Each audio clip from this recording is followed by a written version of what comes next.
I welcome you all on behalf of IIFL for GAIL India's Investors and Analysts Meet to discuss the company's performance for the year gone by and share the performance outlook. Today, we have the entire functional board of GAIL represented by Shri Manoj Jain, CMD, Shri A.K. Tiwari, Director Finance, Shri E.S. Ranganathan, Director Marketing, Shri M.V. Iyer, Director Business Development. The flow of events for today is as follows. First, I would request Shri Manoj Jain, CMD GAIL, to give an opening remark, subsequent to which there will be a brief presentation by Shri A.K. Tiwari, Director Finance, sharing the financial highlights, and then the floor will be open for Q&A thereafter. Without much of a delay, I hand the floor to Shri Manoj Jain, CMD GAIL. Over to you, sir. Thank you, Mr. Harsh. My dear friends from investors and analysts community, Mr. Harsh Dole from IIFL and my colleague directors. A very good afternoon to all of you. I hope that you and your families are keeping safe from the impact of second wave of COVID. As you all know, yesterday we have declared financial results for the financial year 2021, and the standalone turnover, PBT and PAT stood at 56,529 crores, 6,386 crores and 4,890 crores respectively.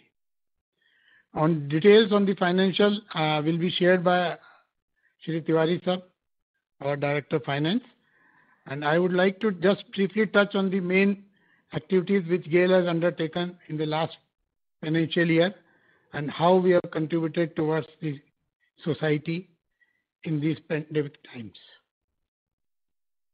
GAIL runs its various flagship programs under CSR like GAIL Ujjwal, which is education centric, GAIL Kaushal, which is skill initiative, GAIL Arogya, which is health and sanitization. The total spending of GAIL on the CSR projects in 2021 was rupees 145 crores. In its battle against the COVID-19 pandemic, GAIL took various initiatives, including contribution of rupees 50 crores to PM CARES Fund by the company and rupees 3.5 crores by GAIL's employees. Further projects worth 30 crores undertaken towards alleviation of COVID-19 by providing medical equipments to hospitals, setting up of 12 PSA oxygen plants, oxygen cylinders, oxygen concentrators. During these times, though it was tough to move in the field, but still the GAIL team took this challenge, and during the year we have two major inaugurations and completion of major sections of pipeline, one of which was the Kochi to Mangalore section of 450 kilometers, which was rightly inaugurated considering the importance to the nation by Honorable Prime Minister on 5th of January 2021. The second project was Dobi to Durgapur pipeline section of 350 kilometers, which was also dedicated by the Honorable Prime Minister on 7th of February 2021. In addition, we have also commissioned 175 kilometers of Vijaypur-Auraiya pipeline during the last year, and we have also connected the tie-in connectivity for ONGC Madnam gas, which has been now supplying gas to the southern region in Tamil Nadu. Total around 1,000 kilometer length of pipeline projects were commissioned during the 2021 years. As of now, currently we are executing total 71 projects, big and small, at an estimated cost of 47,500 crores. During the past year, we have lowered the pipeline, which is a significant parameter knowing the progress, of around 937 kilometers of gas pipeline. We are also focusing on development of national gas grid with around 8 pipeline projects of total length of around 7,500 kilometers and a cost of around 36,400 crores, which are under execution. Similarly, we are also working on 2 projects and they are under progress, worth rupees 10,000 crores, one of which is expansion in the Pata for 60,000 tons polypropylene plant, and another is a new plant of 500,000 tons per annum PDH-PP petrochemical plant at Usar. On the city gas front, GAIL group of companies have made domestic PNG connection of 10.10 lakhs, which is highest ever done by our group, and also it is almost 80% of the total national progress which was done in the DPNG section. Similarly, on the CNG stations front, our group companies totally have made 341 new CNG stations, which is 33% of the total CNG stations made in India. Apart from this, we are also in the current year focusing on new business opportunities, wherein under the aegis of MOPNG, GAIL's management has given a thrust to expand into the area of compressed biogas, ethanol, 1G refinery and renewable energy. And GAIL is undertaking several initiatives to diversify in these areas. Under the compressed biogas projects, we have already signed an agreement with the Ranchi Municipal Corporation, and we will be laying a plant from municipal solid waste to natural gas, and the license agreement is for 22 years. Similarly, we are also looking at some other cities in this regard, from municipal solid waste to compressed natural gas. We are also started an expression of interest to seek partners for ethanol refinery, so that we can also be part of ethanol blending program of the Government of India, which is a now new lucrative area which has been opened by government for all the players. Similarly, we are also looking at various organic and inorganic opportunities in the renewable energy business, for which also we intend this year to bid for many of the organic opportunities. And as you all know, we have already an MOU with BHEL. So along with BHEL's partnership, we will be bidding for those opportunities. With this, I'll end here, and I'll request our Direct Finance to kindly share the details of the financial results which we have declared yesterday. Thank you. Thank you very much, sir. Respected Chairman, Director Marketing, Director BD, OICs and HODs from various sites of GAIL, Mr. Harsh Dole from IFL, and my dear friends from investors and analyst community connected through WebEx. A very good afternoon and welcome to GAIL's Analysts and Investors Meet to share the FY21 results. I would like to thank you all for taking out your precious time and showing keen interest in the result and performance outlook of GAIL. Last year, when we had our Analysts and Investors Meet virtually due to the outbreak of the COVID-19 pandemic, we were very hopeful that the things will normalize, and this year we would be able to meet you personally and have the analyst meet at Mumbai. In fact, things had started to improve, but then second wave of COVID came in. I hope that you and your families are keeping safe from the impact of second wave of the pandemic. GAIL has also taken a host of measures to support its employees and society to combat COVID-19. The company is consistently working in tandem with the objective of Government of India towards economic development and achieving Atmanirbhar Bharat mission. We have declared the results of fourth quarter and the year 2021 yesterday. Before getting into the results, I would like to share with you some of the highlights and achievements for the year 2021. GAIL in the month of March 21 has successfully concluded its maiden buyback of 6.98 crore share at the rate of rupees 150 per share amounting to rupees 1,046 crores, corresponding to 2.5% of the net worth. GAIL has paid total interim dividend of rupees 2,238 crores at the rate of rupees 5 per share during FY 2021. GAIL has received nil comment from CAG for accounts 2019-20, and this is the 11th year in row. GAIL has owned second position under the category Manufacturing Public Mega, and GAIL Jamnagar Loni Pipeline owned first position under category Transportation and Logistics in 17th National Award for Excellence in Cost Management 2019, organized by the Institute of Cost Accountants of India. GAIL emerged as a winner in the Investor Relation towards 2020 under the category of ESG disclosure. This award is a testimony of the GAIL's efforts in maintaining and improving its investor relation. We will continue with our endeavor to make our IR program one of the best in the industry. GAIL has also received the prestigious Golden Peacock Award for Excellence in Corporate Governance for the year 2020.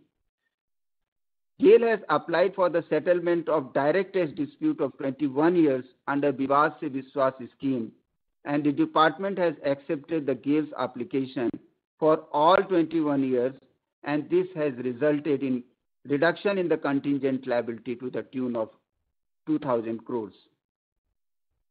I would like to inform you further that the GAIL has taken various measures to reduce its financing cost, which resulted in reducing the effective long-term borrowing cost to 5.2% in March 21 from 7.94% in 2019. As our chairman has already informed about the various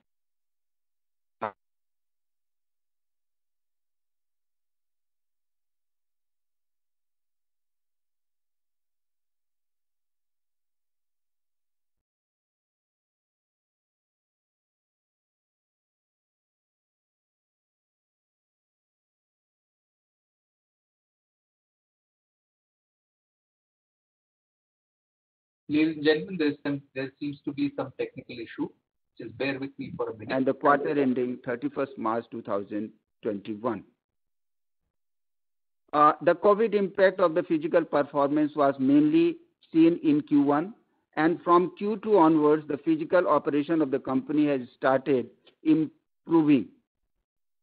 However, due to loss of production and sales in the earlier part of the year, the physical performance of the company in FY 21 is lower as compared to 2020, which is marginal. To talk about the polymer production, it stood against the tide, and despite the disruption in the production and supplies in the earlier part of Q1, GAIL not only surpassed last year's level but also exceeded 100% capacity utilization on a full year basis. This is an excellent performance by the petrochemical plant. Gas marketing stood at 89.2 MMSCMD in FY 21, and the GAIL natural gas transmission stood at 104.2 MMSCMD in FY 21. The capacity utilization decreased to 51% in comparison to FY 21, which was 53%.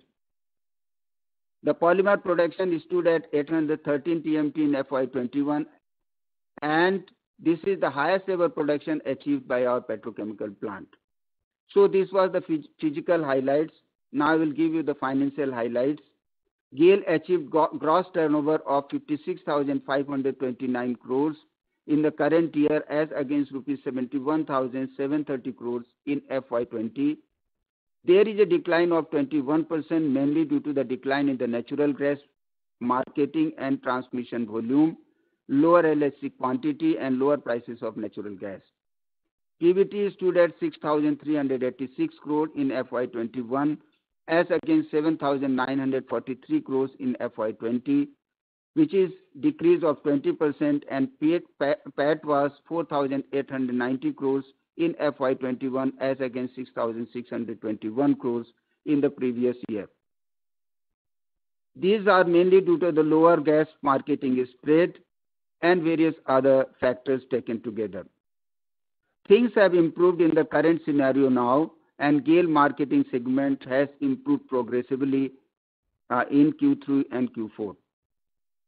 So far as the quarterly performance are concerned, GAIL clocked turnover of rupees 15,472 crores in Q4 in current year as against 15,386 crores in Q3 FY21, increase of approx 1%.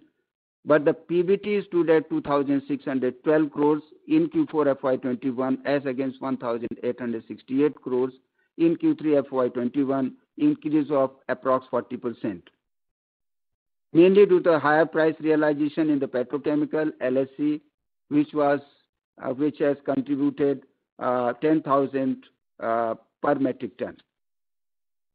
GAIL registered PAT of rupees 1,908 crores in Q4 FY21 as against 1,487 crores in Q3 FY21. So far as the consolidated financial results are concerned, the turnover stood at 57,208, PBT 7,725 crores, and PAT 6,136 crores. During the year, GAIL sourced and handled 119 LNG cargoes, out of which 83 cargoes were sourced from US, and total 35 cargoes were sold in the international market, and remaining were brought to India. On CGD front, GAIL is supplying gas to all 6 CGDs with infrastructure of 78 CNG stations and having 130,000 approx PNG connections. Cumulative capex is spent on GAIL CGD 750 crores. So far as the GAIL gas performance are concerned, the turnover stood at 4,015 crores and PBT 213 crores and PAT 157 crores. GAIL along with JVs and subsidiaries have added 87 new CNG stations and nearly 1,87,000 of PNG connections. Just to give an overview of the BCPL, our subsidiary at Assam, the plant has operated 106% of its capacity, and during the year the revenue from operation was 2,903 crores and the gross margin 1,427 crores. Net worth of the company is 2,073. So the BCPL plant at Assam is now stabilized. NTPC and GAIL, I would like to tell about the Konkan LNG. NTPC and GAIL has executed share swapping agreement. Post share swapping agreement, GAIL's equity shareholding in KLL has increased to 92.15%. And the KLL also has the cash profit of around 120 crores. We have also awarded the job of breakwater, and that is under execution. So far as the capex is concerned, this year GAIL achieved capex of approx 7,000 crores, mainly on pipeline equity contribution, operational capex, and we have a plan of this year 21-22 around 7,000 crores, 22-23 approx 12,000 crores, and next year to that is around 9,000 crores. As our chairman has already highlighted about the project, I would just give an overview of that. On the Pradhan Mantri Urja Ganga, the total commitment of that is around 14,700 crores and the actual capex is 11,300 crores. We have been receiving the capital grant from the government regularly, and till date the total capital grant we have received is around 4,487 crores. As a part of National Grid, gas grid strategy, the total, the GAIL along with JV is executing pipeline to the extent of 7,500 kilometers, having the total capex of around 37,000 crores. Just to give a brief of the pipeline, Srikakulam Angul pipeline 744 kilometer, 2,700 crores, completion by July 22. Dhamra Haldia 253 kilometers, investment of 1,200 crores, completion by November 22.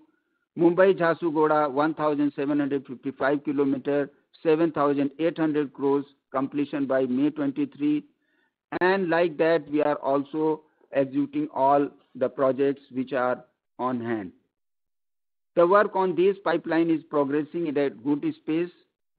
ROW allotment from Maharashtra State Road Development Corporation for 700 kilometers for Mumbai Jharsuguda Mumbai Nagpur pipeline has also been received, and we are on the fast track.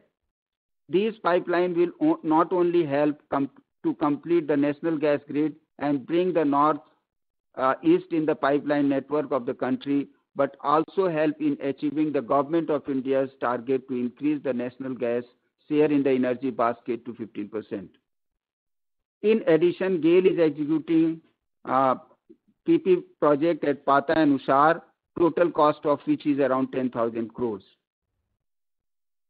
So far as the safety are concerned, we have zero major reportable accident happened during the last 4 years, and we are also monitoring and keeping all our HSC performance, and all our installations are working in safely. GAIL has taken various digital initiatives like introduction of the digital worker for its robotic process automation, digitization of contractor invoicing processing, digitization of the employees payment, etc. So this has given a boost to the digital yatra. So that was the brief introduction on the financial result and highlights of the company. GAIL chairman and the management team is present here and would be happy to clarify on any points that you may have. Over to you, sir. Sir, thank you for a very detailed presentation. I would open the floor for the Q&A. I would request the participants to raise hands. I will unmute the participants in the sequence, and they can prefer to turn on the camera if they wish to and ask the question.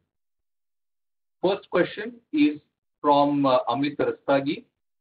Amit, please go ahead. Okay, thanks, Harsh. Sir, good afternoon to the management of GAIL. Sir, I have two questions. One is relating to your renewable energy push. So could you elaborate the capex plan on the 400 megawatt solar and biogas? So what is the capex outlay which we are thinking over next 1 or 2 years and over next 4 to 5 years? That's my first question. Yeah, thank you. Regarding compressed biogas, the initial plant which we have already ordered and the work has started, that will be, it's a small one, and around 30 crores is the capex outlay for that, and that will be the first sample for 5 tons per day. And we are expecting that in this year itself we will award another such CBG plant, which will be at the capex of around 50 to 60 crores.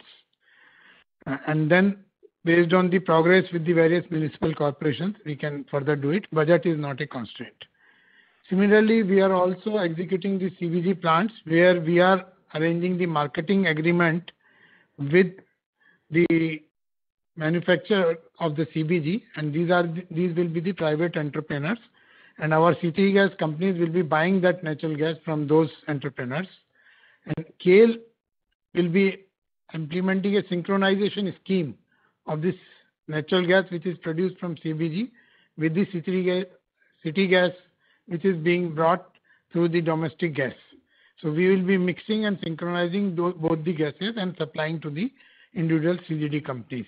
So that will not be any capex related work, but it will be a mostly expansion of the gas-based economy. On the renewable side, our targets are that we would like to be a 1 gigawatt solar and wind both together or any other renewable part in next 3 to 4 years. And toward that, we are doing both inorganic and organic efforts. And accordingly, with 1 gigawatt aspect, we have got around 4 to 5,000 crores of rupees, which we can do for the capex on that part. So that also is not a constraint. And as you know, our debt equity ratio is very low. So arranging the money is not a problem. If we get good projects, we can even exceed this target. Okay. And sir, thank you, sir. So my second question relates to the pipeline capex which we are doing. So we have now big expansion plans in the pipeline segment. But could you guide us for the volume expansion also? Because for the last 4 years, the transmission volumes of the company are flat.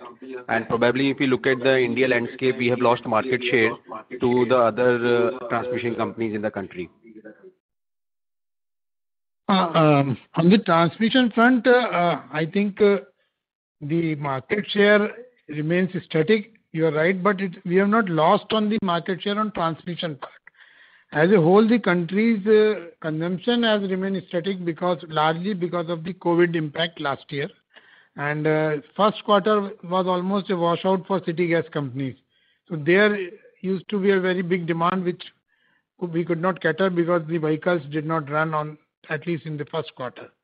So this year onwards, we are expecting reasonable growth, and we expect that CGD sector alone will give a 6 to 8% growth in the near future. And overall, in the pipeline segment, we are looking at a growth of 7 to 8%, at least for the next 3 years. And then there will be further jump on this growth when these fertilizer plants as well as new refineries will be added, and the transmission segment, and when the national gas grid in the next 4 years or so will be completed and the total network will be around 34,000, then definitely the numbers are bound to increase even more than 6 to 8% growth. So this means we should see 9 to 10 MMCMD volume growth over next every year from here. So we are at 108, 109 right now. So for next year, should we expect 119 to 120? Last year was 104. So definitely 114, 15 we should definitely expect. And it could be, if there is no further disruption, then it could be better also. But in the month of April, we have seen, and till mid of May, there was some 10 to 15% reduction, but now it has been made up and we are back on track. If you look from today or yesterday, it is around 110 in GAIL's pipelines. It is already going.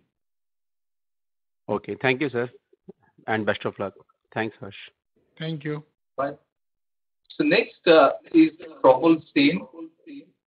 Probal, please go ahead.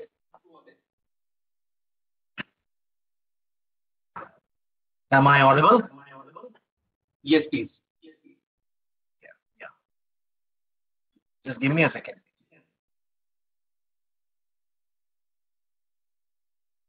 Yeah. Good afternoon, sir. Thank you for the opportunity. I had two questions. One was with respect to this quarter and basically the outlook in terms of petchem.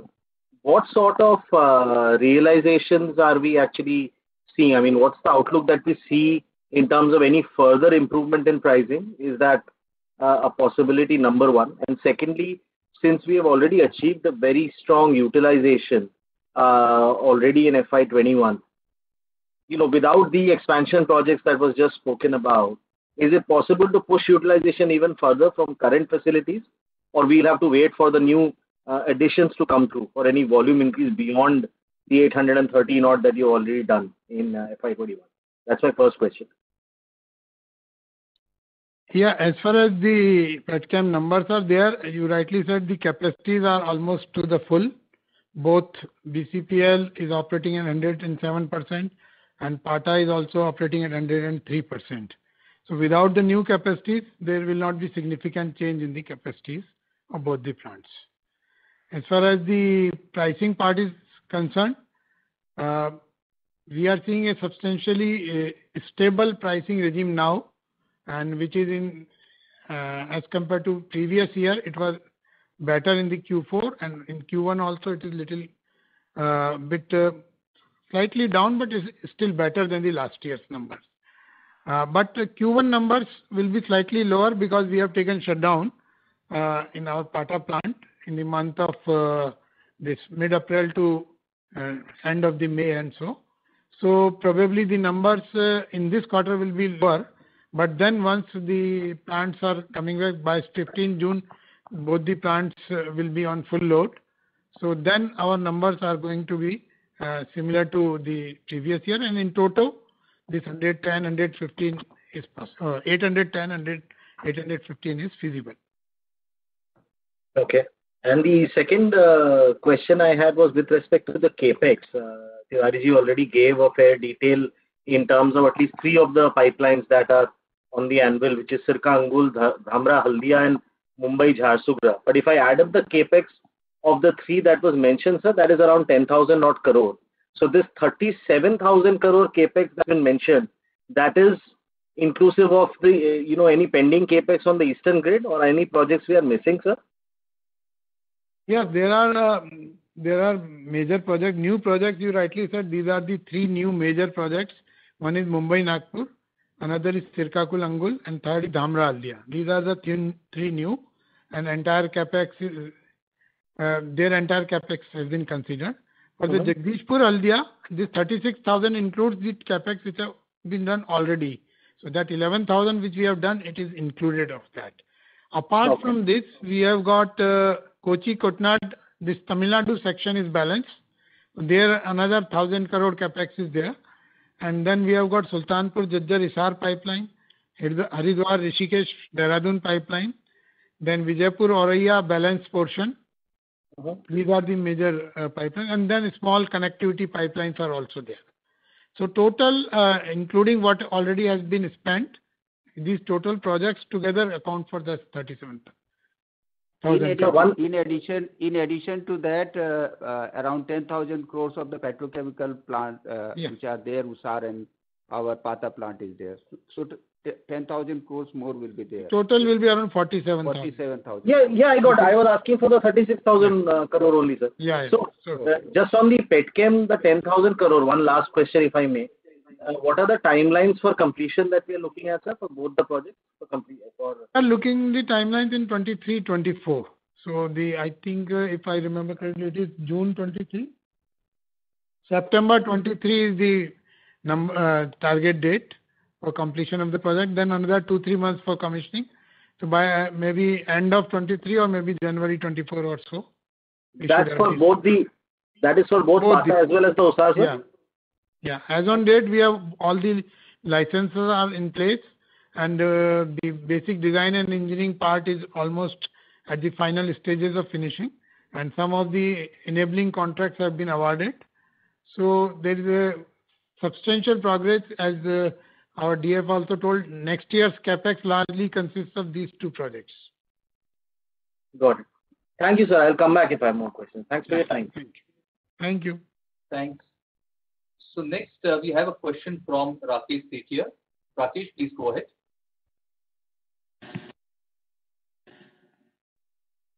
Yeah, hi. Thank you, Manoj sir. Thank you, Tiwari sir, for this opportunity. I had 2 questions. First one is on the InvIT. I believe there was a comment in media where our company seems to be considering putting 2 pipelines in the InvIT structure. So if you can share thought process around the same, how will that help the company? And are you expecting that before the InvIT happen, are there any reforms either on the price or the tariff side required before the InvIT can actually be brought to the market? And the second question was on the petrochemical capex. Though the timeline is 23-24, is the feedstock availability being taken care of, especially for the PDH plant, for which I believe there's a large capex being considered? Usar plant will be running on imported propane, for which the propane is available on the market, and we are making a tie-up for that, which is on the no long-term tie-ups are required, but we are already doing along with the other OMCs. We can look for that, and the imported propane is the feedstock. For the Pata projects, whatever is coming out of the Pata, the propylene, that will be used as a for converting it to polypropylene. And regarding InvIT part, as yesterday also we informed that as announced in the budget, 2 of our pipelines will be market tested for the InvIT, and for which we have sent our proposal to our ministry. And then once we get the necessary approvals, then we will start working on that. And we expect that no significant changes in the regulatory and other this thing are required. But some of the approvals definitely will be required from the regulators like PNGRB and all this direct tax this thing, and then also SEBI and all those. But those are the routine approvals which we expect that once we are ready should come. If you can share, which are these pipeline of, if you can share, if it's possible. Probably at this stage we will not be sharing, but once we get the approvals, then those 2 will be frozen. Okay, understood. And on the PDH project, would it be possible for you to share some of the economics, considering it's based on import of propane converting into polypropylene and probably will be selling whether in the domestic market or exports? If you can share how the economics is working for this particular project, how lucrative this project has appeared to be for the management. This PDH PP is the first plant which GAIL is installing in the country on this technology. It is propane dehydration unit, and then from that propylene we will be making polypropylene. And as of now, and what we have seen, it is a robust model where the crack available is a very robust crack, and it gives returns much above our threshold hurdle rate. Thank you, sir.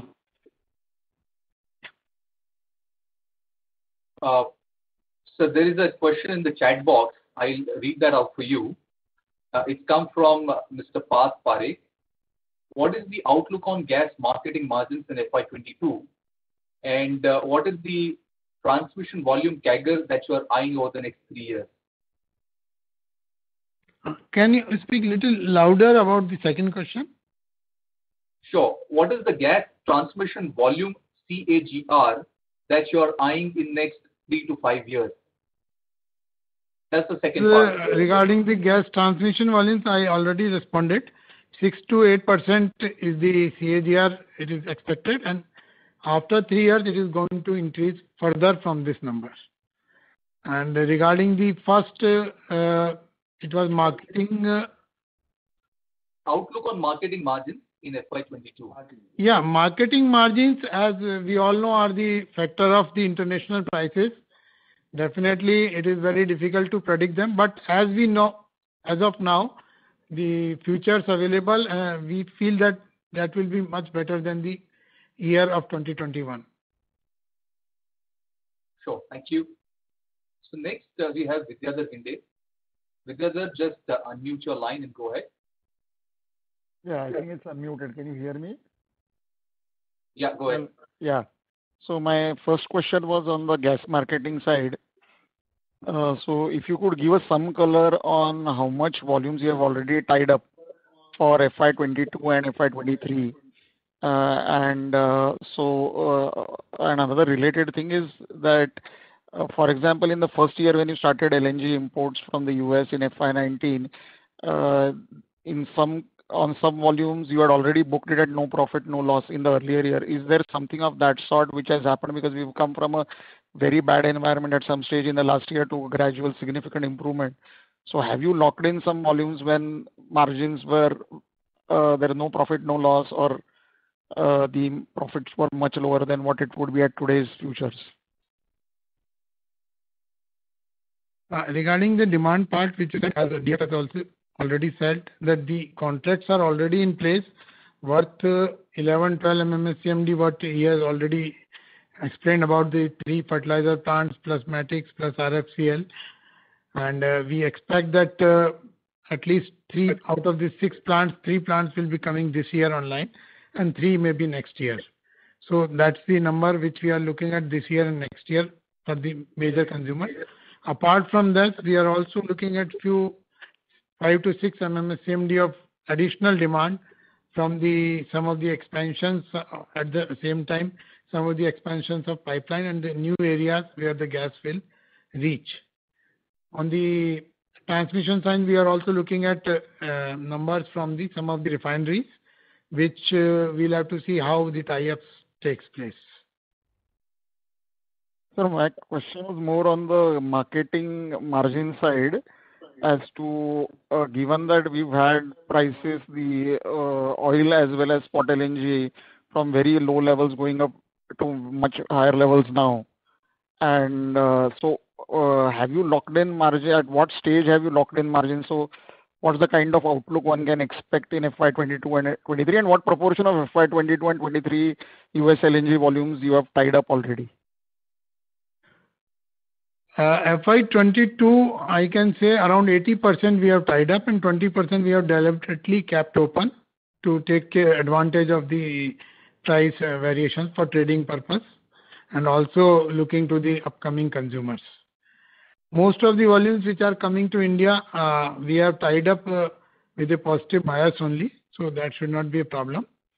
In FY23, we have got in US volume around more than 50% has already been tied up, and remaining also some of the volumes have been tied up, but the price is not fixed. And remaining 30 to 35% definitely we will go as we go ahead, we'll be tying up. But overall, if you look, then it will be slightly lesser than 20% of the total volume of LNG which is coming from our portfolio. So could you have record gas marketing EBITDA in the current or next year, even better in your first year when US LNG came in, given where the futures are trading today, or in fact for the last few months oil prices have been at elevated and so have futures been. So is there a decent probability that either FY22 or FY23 you could have your record EBITDA? I cannot just because I have not calculated the number, so record word may not be correct, but yes, one is that from last year it will be much better. Number two, as you know that some of the volumes we have tied up earlier also, so those volumes may not fetch what prices we are seeing. But definitely what we have tied up in the last 2-3 months, those will give us good margins. So from that perspective, this year we expect it to be a very good year, but record word I may not be able to confirm as of now. And lastly, just to give you Vidyasagar ji, just to give you a perspective, we have with the current prices which are there, as well as with the consumption which will be there in the country in the coming period, with the fertilizer and others. We can assure you that there will be good, better margin going ahead.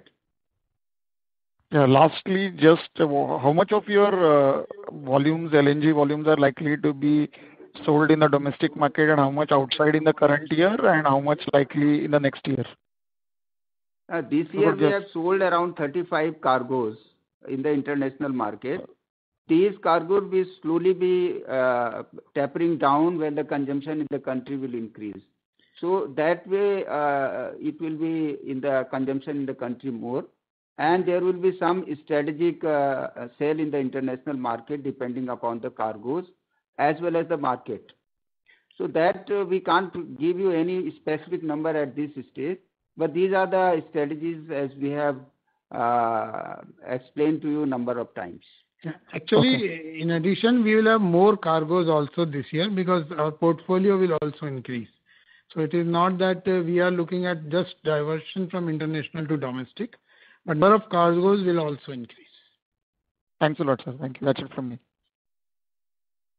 So while I take the next part, we have a question in the chat box that comes from Kunal Agarwal. His question is, gas transmission margins were very strong in 4Q, which probably were also due to surge in LNG prices due to Texas freeze. Can you share some insights on what was the positive carry on margins due to surge in gas prices?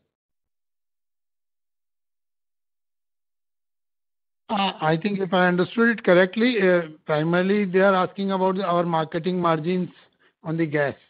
That's right. So as I explained in the previous question also, primarily it is going to be better than last year. But many of our Indian consumers, we have fixed marketing margins, and whatever is the price is the pass-through. So there we'll get that fixed marketing margin. And some of the areas where we sell in spot or also short-term and mid-term, we will have better margins in India. Similarly, for whatever we sell in the international market, if you look present this thing, crude price as well as the HH number, so we expect that in this period what we are selling, they will get better margins. But at the same time, whatever we have already fixed in previous years for this year, the margins are already locked. Got it, sir. Thank you. Next, we have Nafisa Gupta. Nafisa, go ahead, please. Thank you. Can you hear me? Am I audible? That's right. Good afternoon, sir. So my question firstly is on the status of the Urja Ganga pipeline. So are we on track with section 2 and 3 being completed in December 21? And related to that, could you also give us the detailed offtake by the fertilizer plants currently, and are we seeing any kind of reduction due to higher LNG prices there? Can you just repeat a little louder? I do not get the first question. So my question is on the status of the section 2 and 3 of Urja Ganga pipeline, which is to be completed by December 21. So are we on track for that completion by December 21? And also the detailed offtake by the fertilizer plants, which we are seeing currently. Is there any reduction due to the increase in LNG prices? Are we seeing some stress there? Yeah, the first one is that we are on track for December 21 for all the sections except from Durgapur to Haldia, where we expect some delays due to some ROU related issues in West Bengal part. Remaining of the sections we are on track for December 21. But as of now, if you look from this Durgapur Haldia section, no significant consumers are available on this section. So from the capacity utilization wise, it will not be affecting in this year at least significantly. Regarding the second part is the fertilizer part, there is no stress. In fact, the fertilizers are running at more than the 100% capacity, most of the fertilizer, and we expect that the same trend of better utilization of fertilizer plants will continue, and our gas, wherever we have contract, they are taking in the full measures. So is it possible to give a breakup of the offtake by the fertilizer plant? Breakup wise, on the new pipeline, if you remember, there are 3 HURL plants. Gorakhpur has started already taking for commissioning, and we expect that by July or August, they will start their final commissioning, and they may come on full load by August or September. For the second plant of Barauni and then Sindri, there are minor some delays, and maybe we expect that for the commissioning part, they will start taking this in this calendar year of 21, and then later on they will go for commissioning. And on the Matix plant, they are almost pre-commissioning they are doing, and maybe they expect that in a month's time the commissioning activities will be over, and then maybe after that in the month of July they can start drawing gas in a significant number and then slowly ramp up to full capacity. On the, this is about the Jagdishpur Haldia part, and on the southern part, already MCFL has started drawing, and the MRPL and OMPL are also slightly drawing, and they will also further increase their drawal on the southern part. Thank you, sir. And sir, if I may, in this quarter, the LPG production volumes were lower. And what is the status on that currently? Any color on that? Yeah, LPG production is actually, our capacity is limited and we are running near to the full capacity. And secondly, it is also dependent on the quality of gas which we receive in terms of richness of propane and butane from the domestic gas. So there is some minor fluctuation which takes place, and there in this Q1 there might be some reduction in the production number because of some lean gas which we received in the intervening period. However, largely this will be a variance of 10 to 15% sort of. Got it, sir. Thank you. All right. Next, we have Mayank Maheshwari. Mayank, please go ahead. Sure. Thank you, sir, for your time today and the presentation. Just a couple of questions. So first and foremost, on a bigger picture perspective, government has been focusing a lot on hydrogen-based CNG and hydrogen as a fuel as well. You talked about ethanol, you talked about renewables. Is there a plan around hydrogen as well from a GAIL perspective over the more medium term? Yeah, that is definitely, it is there, and also it is being pushed by our ministry also, and we are primarily looking at injection of hydrogen into the city gas networks, whether it is feasible and to what extent it can be done. So the technical pilots we are looking at now. So it will take some time to establish those technical pilots and then probably improve upon that. But as you know that in IGL in Delhi, already HCNG is there at one CNG station from where at least 50 buses? 50 buses are already running on that HCNG, where the IOCS technology is being used for the hydrogen generation, and then it is mixed with the CNG, and those buses are running exclusively as a pilot project. And similarly, we are also looking at how we can use the green hydrogen by producing from the renewable sources and then utilizing it in producing hydrogen and then utilizing along with the mixing with the natural gas. So these are all at the pilot stage. So definitely, as you rightly said, in medium term, there may be something which will be coming. Sir, and just a follow-up on this one was in terms of your new infrastructure that you're developing, is it fair to say that you are looking at to make it hydrogen ready?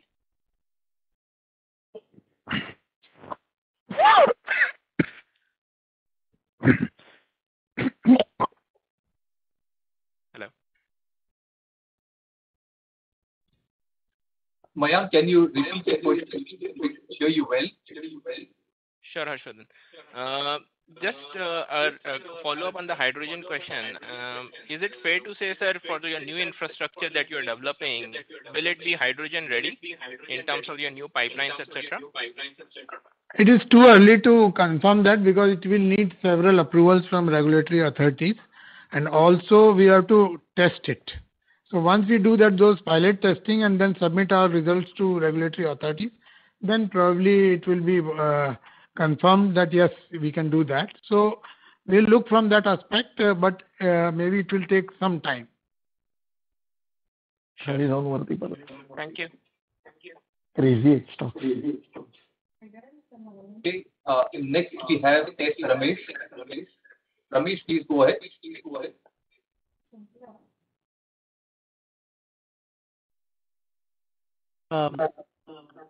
If you look at the Kochi Mangalore pipeline, there was a temporary hookup.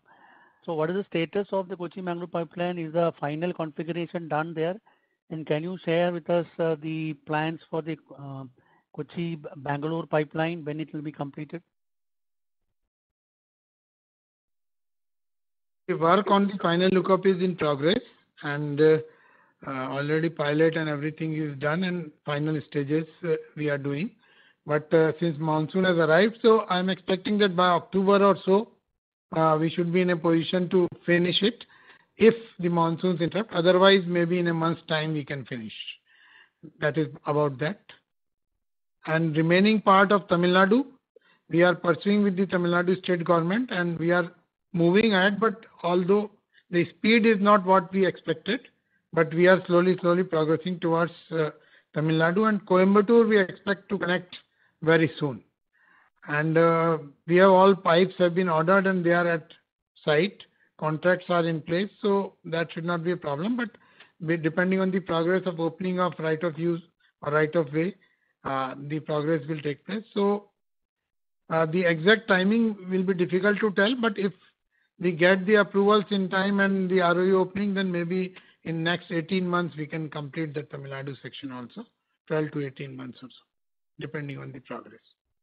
So if I understood you correctly, you are talking about the Kochi-Kuttanad Bangalore pipeline being completed in 18 months, and that Kochi-Mangaluru stretch, which was initially hooked up with a temporary line, that is now getting completion sometime during the next 2 quarters. Is that correct?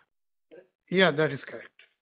Yeah. The second thought is, if you look at GAIL Gas, while on the top line you've been performing okay, the bottom line margins are in that 3-4% range. So when do you see GAIL Gas reaching financial performance in terms of margins and returns similar to, say, Mahanagar Gas or Indraprastha Gas? Is there any constraint in terms of scalability of the markets, or do you need to make any additional investments? What is the challenge there? As such, there is no significant challenge that we expect to improve. Only there are two aspects. One is that we are spending a lot on capex in the new GAs. And as you know, new GAs take at least 2 to 3 years to become profitable. So that is one area. And second is the area Bangalore. Bangalore has not come up the way we expected initial 4-5 years. But once Bangalore, at least the state buses or the major vehicles pick up, then it can come up in very fast. But that is the way where we have to make effort. Infrastructure is almost ready in Bangalore. Now we have to create the demand. And maybe in this year we were just profit neutral in Bangalore. And the coming year we expect that it will turn into a profitable city. And then the progress should be faster.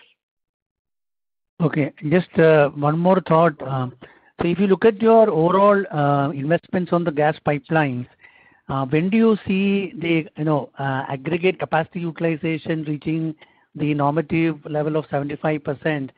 At that level, I would presume you will be able to improve your returns on your transmission business to the normative 12%. So when do we see that happen? Because today it's only about 53%, which is evident in the ROE in the pipeline business is close to 10%. I think it is around 4 to 5 years from now. Definitely we should be in a position to see.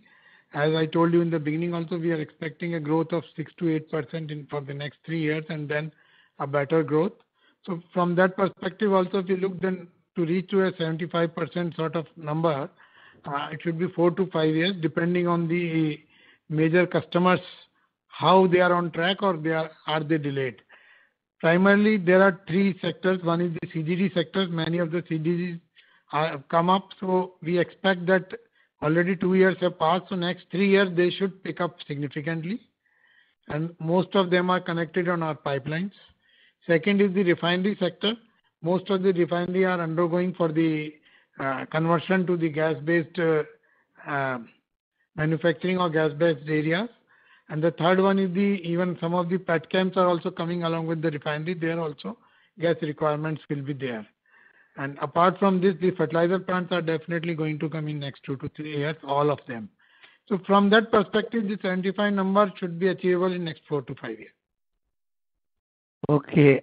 Just one last thought. Can you share with us any inventory gains you may have had in the gas marketing business in the fourth quarter of FY21? I think since the domestic prices are almost unchanged, so there is no change in the inventory valuations.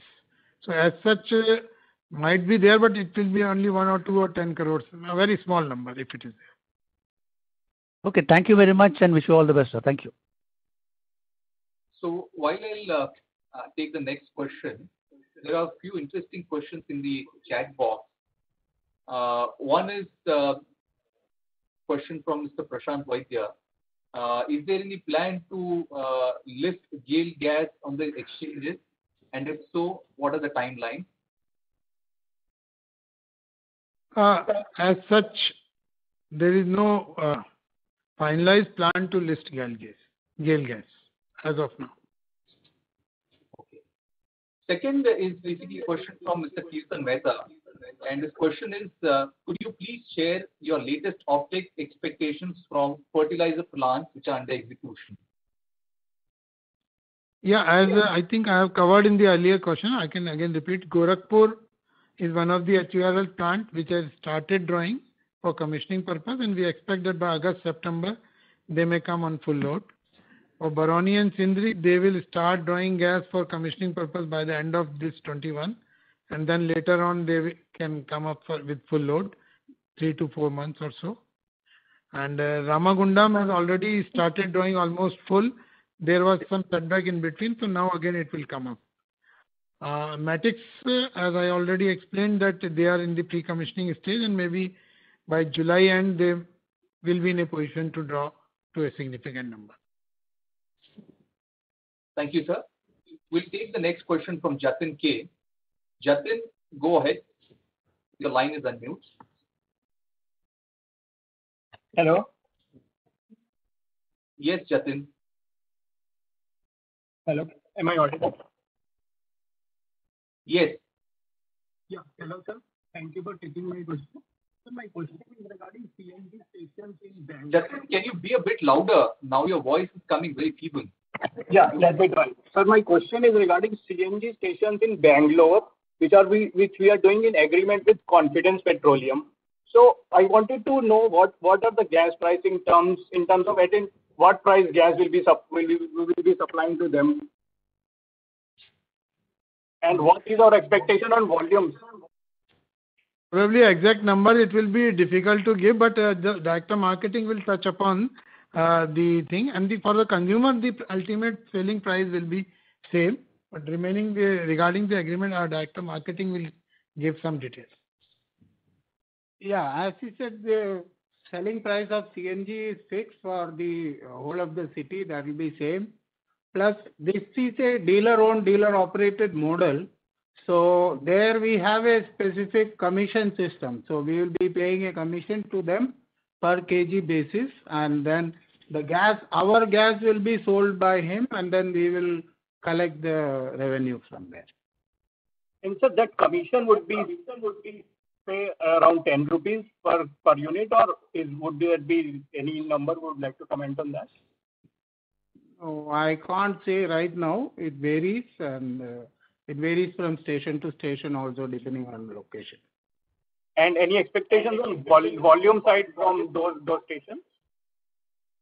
Yes, of course. We expect that some 20 stations will come online immediately, and that will increase the sale by at least 1 lakh kg per day. And sir, is there any reason for choosing Confidence and not going this on our own? And are we in discussion with Confidence Petroleum or any other player on more such cities? We are open to all. Actually, our website has a permanent expression of interest. So anybody with land can actually apply, and then we will be signing with them also, provided they are not bunched together in one place. Thank you and all those. Thanks. So next we have Nitin Tiwari. Nitin, please go ahead. Your line is unmute. Good afternoon, sir, and thanks for the opportunity. So my question is related to the Petchem project. I hope I'm audible. Yeah. So, sir, what is the rationale behind diversifying into polypropylene and not basically expanding capacity in the polyethylene itself, in which the raw material is perhaps already there in your pipelines and you just have to expand capacity? So what is the rationale behind getting into polypropylene, for which you'll actually have to import raw material? Yeah, there are two aspects. One is that GAIL's portfolio is polyethylene heavy. So we want to have a balanced portfolio for GAIL, where both polyethylene and polypropylene we do have portfolio, and we can serve the consumer to its fullest. That is one part. Second, regarding the availability of ethylene for the polyethylene, whatever gas has got primarily at Pata, whatever is our capacity, almost to the fullest we are able to extract. So from the natural gas which is available, we are trying to cover more than 90% of that. So Remaining natural gas, which is now coming, say, from the eastern coast, that is a lean gas. So that has got very low percentages of ethane. So from that perspective, even if we go for ethylene or ethane-based petchem, then also we'll have to import only. So, but sir, in case of IRRs, both projects would be having similar IRRs. I mean, like both, had you gone for a polyethylene expansion and vis-a-vis the polypropylene project you're putting in? Yeah, polypropylene. This is the first new technology where exclusively we are going for polypropylene. So since it is a plant which has lesser byproducts and more on focus on the main product, so here IRRs are good. That's why we have gone for this technology. And the polyethylene which you are talking, Pata, is actually we are utilizing the existing feed available from the Pata itself. That's why it's a smaller number, 60,000 only. Right, sir. And so my second question is related to US LNG cargo. So is the understanding right that the fertilizer plants which are coming up on the Jagdishpur Haldia pipeline, they have all contracted US LNG cargos. So your cargos would be getting consumed with these fertilizer plants? Are they exclusively on US LNG cargos, or there are other gas cargos also which they have taken? Actually, we, as you know, that we have got 2 contracts in US to bring LNG, 1 contract with Russia to bring LNG, and apart from this, we have got through PLL this Australian Gorgon LNG as well as Qatar. So if you look from this total portfolio, especially the portfolio of both the US and Russian, then this is a portfolio out of which we supply to various fertilizer plants and at different indices. So as such, there is no specific molecule of US or Russia going to a specific fertilizer plant, but our selling price and the buying price, we are trying to balance. Understood, sir. And so lastly, on your city gas portfolio, so you have substantial investments in number of city gas companies which are your subsidiaries. So given we are considering value unlocking through InvIT in the pipeline business, so any thoughts of unlocking value in your city gas investments as well? I mean, I think you have a portfolio of almost 11 odd companies over there, where if you want to unlock value, that could be substantial in nature. Yeah, we can probably immediately there is no firm plan, but definitely this is the area where we can think in future when we need money. Actually, now we have very cheap debt available, so we thought of utilizing that first. And value unlocking at right moment, definitely, even if near future it comes, we'll use that right moment to unlock the value. Thank you so much, sir, for taking my questions, and wish you all a lot of health, and please take care of yourselves. Thank you. Thank you. Next, we have Vishnu Kumar. Vishnu, go ahead, please. Thank you. Thanks for your time. So firstly, wanted to understand the Urja Ganga phase 2 and phase 3 tariffs. When should we expect it? And in the meantime, how should because we are shipping a lot of fertilizer gas there, what will be the provisional tariff that will apply? Provisional tariff should not be a problem because we have got the capex numbers, so we can easily calculate and apply. And then once the final numbers come from regulator, then we can adjust to on the future tariff number, because now there are no retrospective tariff revisions. So as such, that should not be a problem. Once those things come, we should be able to do it. What will be the rough rate that will apply, sir? Rate, it is very difficult to tell at this stage, but if I remember, if you look from that perspective, probably it was in the range of around maybe between $1.25 to $1.5 or something. This is including phase 1, phase 2, and phase 3, all 3 put together. Yeah, including. Understood, sir. Sir, in terms of our own tariff, the tax adjustment part is pending, and also just wanted to understand your thoughts on unified tariff. Obviously, PNGRB, we understand the lack of quorum. When do we expect some kind of a resolution on this? On unified tariff? Yes, sir. And also your own all the pipelines, the tax adjustment for the tariffs for all other pipelines. For the unified tariff, I think the date of commencement is yet to be notified. So we actually can't pinpoint a number or a specific date when the quorum will be there, and then they will have to work on that. Then after that, it may take few months to come into force after hearing for and working out a methodology among the different players. And we have also submitted some of the suggestions, so maybe some minor changes may also come up. So all those things are yet to be finalized. Once the quorum comes, then only these things can be confirmed. And just my last question on the phase 3, have we signed, especially in the steel territory, have we signed up any contracts with any of the steel players, the Urja Ganga line phase 3? Yeah, some of the MOUs and contracts we have signed, but it is not a big number like that 2 or 3 MMSCMD sort of, because their basic process is not changing. On the auxiliary side, they will be definitely, to begin with, take the gas. And slowly, once the gas becomes available and they are seeing the benefit, maybe they can go for expansion and all those things. At that time, the more demand may come. But most of the steel plants, we have either MOU or agreement for supply of gas along that pipeline. Got it, sir. So just to clarify on the Urja Ganga pipeline rate, so let's say Matix Fertilizer is going to receive the gas, which is on phase 3, phase 2 rather. So the total tariff will be the HVGA line of 40 rupees and $1.25 of the Urja Ganga line, roughly 100 rupees plus. Is that a right assessment? Yeah, that is true. So long as the supplies are from Dahej, it's true. Got it, sir. Thank you. But that, the number of this 1.25 or 1.5 is a provisional number. We'll have to work out. Got it, sir. Thank you.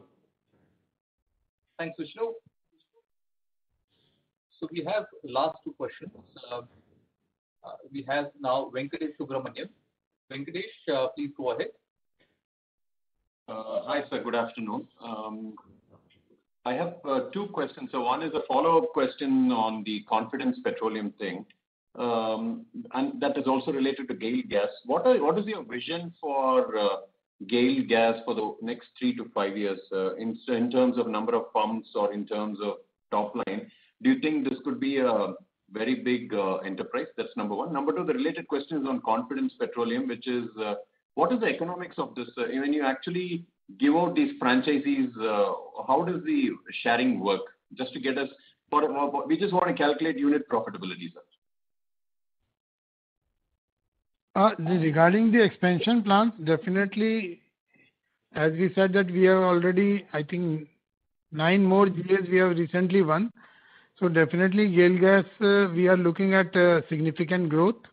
In terms of CNG stations, definitely we are looking at least doubling the CNG stations in next 2 years of the total CNG station with it.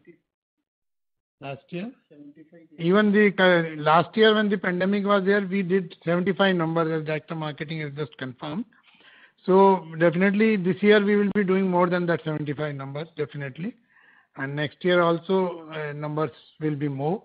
So that is our objective, to further expand, and we expect that there will be a significant growth in terms of not only CNG station but industrial and commercial and domestic numbers also. And the second part about this is a new model which we are working out for the last 1 year, the dealer-owned, dealer-operated, and that is open to all the GAs. So definitely it is going to be a beneficial private entrepreneurship entering into a CGD area. And at the same time, we as the licensor of that GA will also be benefiting from expanding the footprints of natural gas. How does the sharing work, sir, in terms of between the franchisees and GAIL? As the Director Marketing told in the earlier question, that it is a commission on per kg basis. Okay. So great. So one last question, sir, which is many years back we actually held some stake in China Gas. Do we still have some holdings there left? Yeah, we have got holdings, and that is giving a very handsome appreciation of investment. Okay. I hope we become larger than them, sir. Sure. Thank you very much. But our share percentage is very small. On this thing, yeah. It is around 2% or so. But it's still the number-wise in terms of Hong Kong dollars and then rupees, it is investment is worth around 4,000 crores. Yeah, around 4,000 crores. Yeah, that's right. I think you divested some in 2013-14. Yeah, after that also now it is 4,000 crores. So would it be fair to ask, I know that I'm probing a little bit deeper, but just to understand this franchisee model, when somebody like a Confidence is getting a franchisee for 100, if tomorrow somebody else applies for another 100, 200, 300, we are open to tie-ups with most people. Is there a scalable opportunity?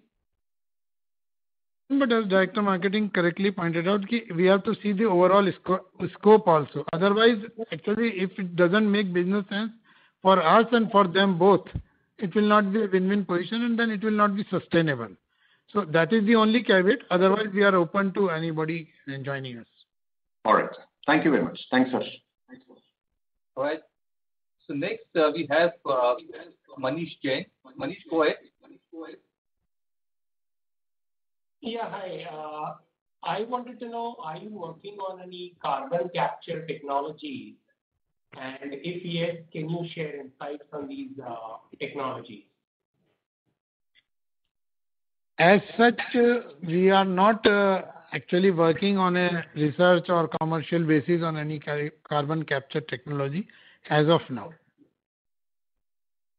Okay. And though just to give you a perspective, though we have made some studies in the past from our petrochemical plant, what is our CO2 goes into the environment, can that be captured and brought back? But so far that has not materialized into a outcome with some numbers or something. But we have done some studies, not any research sort of thing. And earlier you alluded to in hydrogen, besides the 50 CNG buses at Delhi, when and where, in terms of scope and size of the project, do you plan to start technical pilots?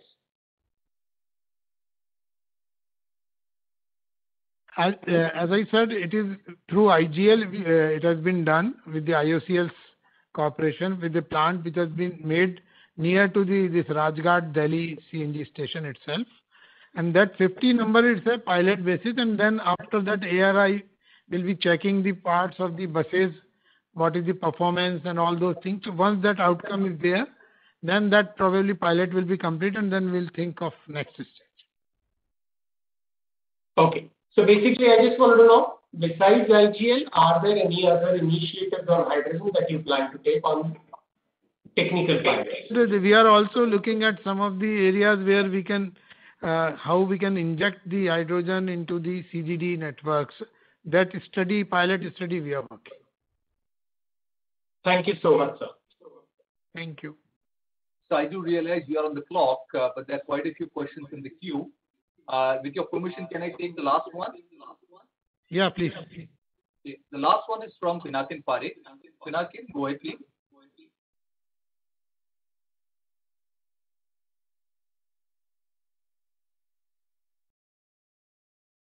Pinakin, go ahead. Your line is unmute.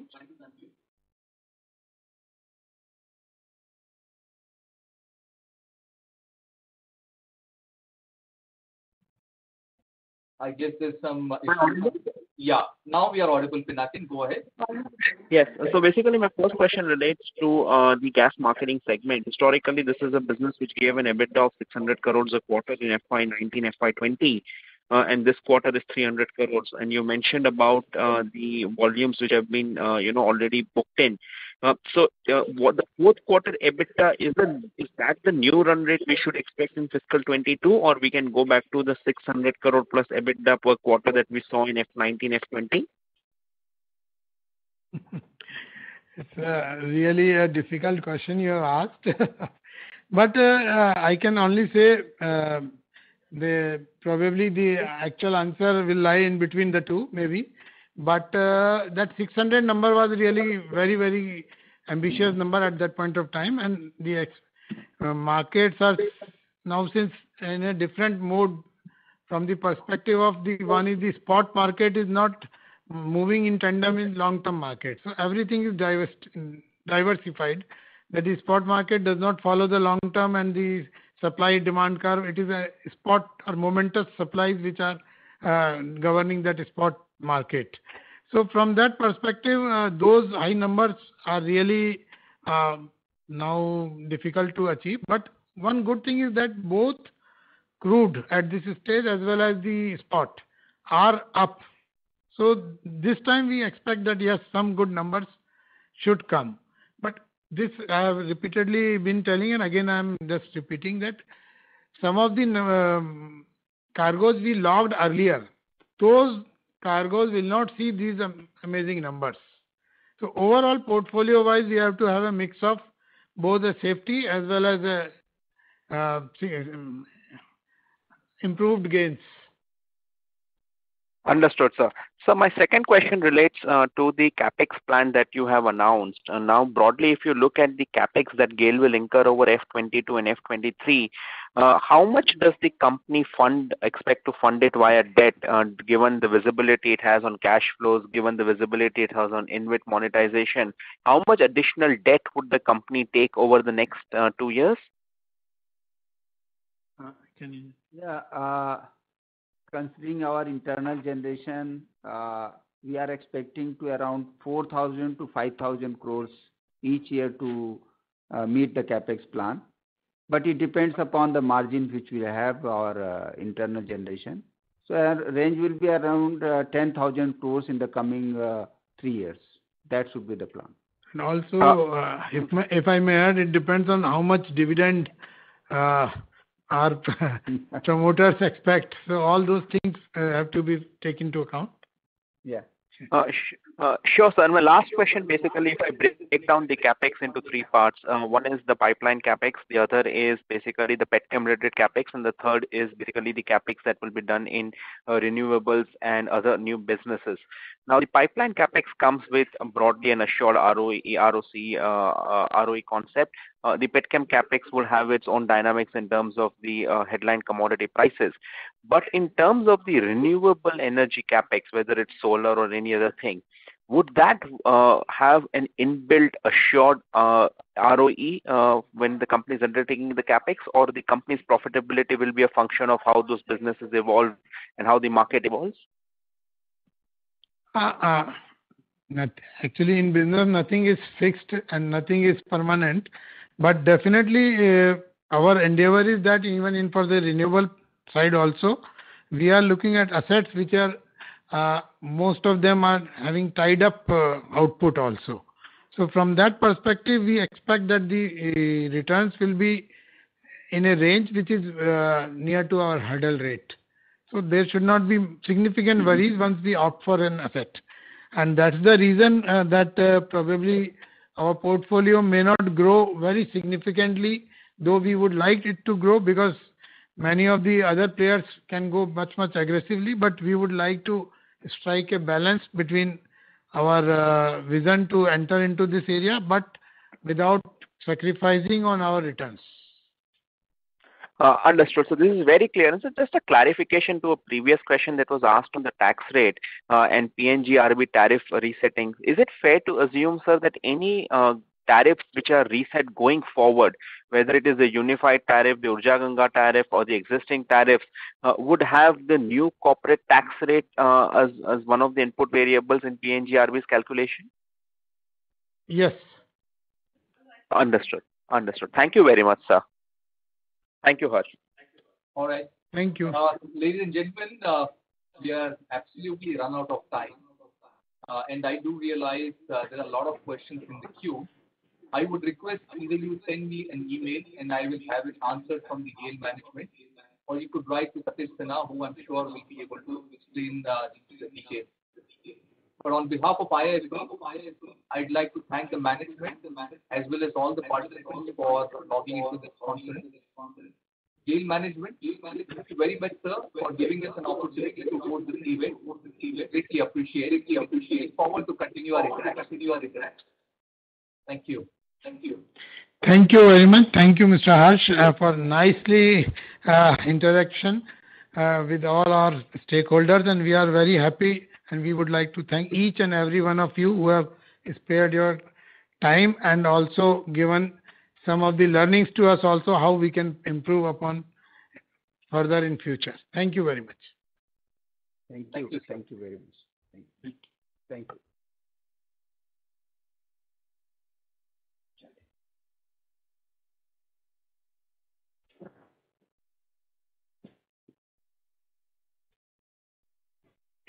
Sir, may I request, can we have a camera switched on so that we can take a snap and I can share it with you?